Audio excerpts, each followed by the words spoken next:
Lunch బాక్స్లోకి టేస్టీగా సింపుల్గా ఏదైనా రైస్ రెసిపీ చేయాలంటే ఇలా ఫ్లేవర్డ్ రైస్ చేయండి. పిల్లలకు కూడా చాలా నచ్చుతుంది. సైడ్ డిష్గా కర్రీ కూడా అవసరం లేకుండానే ఉట్టిగా ఇలా పలావ్ లాగా తినేసేయచ్చు, అంత టేస్టీగా ఉంటుంది.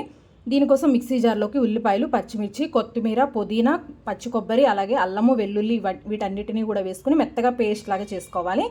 తర్వాత ప్యాన్లోకి 2 నుంచి 3 టేబుల్ స్పూన్ల దాకా ఆయిల్ వేసుకుని బిర్యానీకి సంబంధించిన దినుసులన్నీ కూడా వేసుకుని ఇవన్నీ బాగా వేగిన తర్వాత సన్నగా కట్ చేసుకున్న ఉల్లిపాయ ముక్కలు వేసుకోవాలి. పచ్చిమిర్చి ఆల్రెడీ గ్రైండ్ చేసుకుని వేసుకున్నాం కాబట్టి ఇక్కడ వేసుకోవట్లేదు. 1 కప్పు దాకా ఇలా గ్రీన్ పీస్ని తీసుకోవాలి. అలాగే గ్రైండ్ చేసుకున్న పేస్టు, పసుపు కూడా వేసుకుని ఇందులో వాటర్ అంతా ఇంకిపోయిన తర్వాత ఇలా ఒక 2 గ్లాసుల దాకా బాస్మతి రైస్ని ఒక 15 నిమిషాలు నానబెట్టి వేసుకోవాలి. 2 గ్లాసులకి 3 గ్లాసుల దాకా వాటర్ వేసుకుని సరిపడా ఉప్పు వేసుకుని కుక్కర్ మూత పెట్టేసి 3 విజిల్స్ వచ్చే వరకు ఉడికించుకుంటే మనకి ఇలా రైస్ రెడీ అయిపోతుంది.